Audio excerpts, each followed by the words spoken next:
des soignants aux enseignants, des ministères aux collectivités, plusieurs milliers d'agents du service public se mobilisaient en faisant grève et manifestant mardi pour protester contre des mesures inacceptables du gouvernement, à l'appel de tous leurs syndicats, une première depuis 10 ans. Suppression de 120 000 postes d'ici à la fin du quinquennat, gel des rémunérations, rétablissement du jour de carence, remise en cause de leur statut. Les 9 fédérations syndicales de la fonction publique CGT, CFDT, FO, NSA, FESU, Solidaire, CFE-CGC, CFT-CFA ont appelé à une journée de grève et de manifestation dans les 3 versants de la fonction publique État, hospitalière, territoriale, soit au total 5,4 millions d'agents pour exprimer leur profond désaccord avec le gouvernement.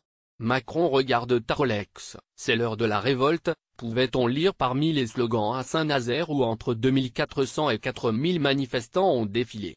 Les fainéants sont dans la rue mais les escrocs au gouvernement, disaient d'autres messages à Rennes entre 3.800 et 6000, la fonction publique, une richesse pour tout. Pas un coup. Ou hôpital en état d'urgence à Nantes où les manifestants étaient entre 5500 et 8.000. Ils étaient 3500 à 6000 à Montpellier, 2200 et 3500 à Strasbourg, parmi lesquels des militants de la France insoumise et d'une PA, entre 1900 et 4000 à Nice et même 6400 à 12 000 à Lyon. C'est la première fois depuis 10 ans que l'ensemble des syndicats de fonctionnaires appellent à la mobilisation. Cela reflète plus qu'un malaise dans les fonctions publiques, a déclaré le secrétaire général de FO, Jean-Claude Mailly, qui défilait à Lyon. Il y a des fonctionnaires qui sont au front tous les jours, les agents des hôpitaux, les policiers, les pompiers. On n'a pas non plus l'impression d'être des planqués, a déclaré à la FP François Achille, 51 ans, directeur d'une école maternelle de Strasbourg. Il n'y a plus de qualité de soins, les agents sont fatigués de ne plus être auprès des patients. On ne discute plus, il faut que le travail soit forcément rentable et qu'on rapporte de l'argent, fulminait, dans le même cortège, Sandrine Knokir, ex-agent des hôpitaux, de Sud Santé Sociaux.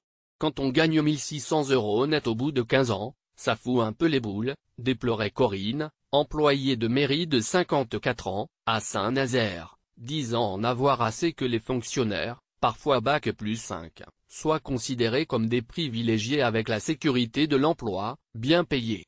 Moins pas toujours de service minimum. Édouard Philippe a dit assumer pleinement les mesures prises, assurant que les fonctionnaires n'étaient pas du tout déconsidérés et même essentiels dans le fonctionnement de notre pays.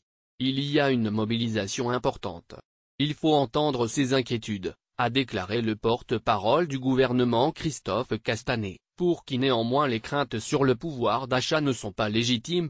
Cette grève se traduisait un peu partout par des fermetures de crèches, d'établissements scolaires, où le service minimum, prévu par la loi, n'est pas toujours assuré, et de nombreux services publics. À Marseille, les 3/4 des cantines étaient fermées et 80% des crèches, selon la mairie. Le ministère de l'Éducation nationale annonçait 17,5% de grévistes chez les enseignants, plus nombreux dans le primaire 20% que dans le second degré 16%, tandis que la FESU évoquait 50% de grévistes dans le primaire.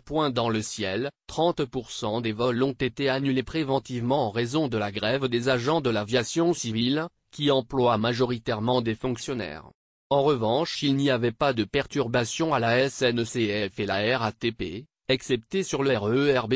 Fait inédit depuis 2009, une dizaine de syndicats de praticiens hospitaliers, médecins, pharmaciens, dentistes se sont joints à l'appel du secteur hospitalier. Infirmiers, aides-soignants. Des appels à la mobilisation solidaire ont aussi été lancés dans le privé. Banque, chimie, agroalimentaire ou commerce. En désaccord sur les moyens de peser sur les réformes sociales d'Emmanuel Macron, les grandes centrales syndicales soutiennent unanimement le mouvement des fonctionnaires. Leur leader devait battre le pavé mardi avec le souci de ne pas parasiter les revendications des agents publics avec la contestation contre la réforme du Code du travail. Seule la Fédération solidaire a clairement appelé à une convergence du public et du privé, contre le risque d'une régression sociale généralisée.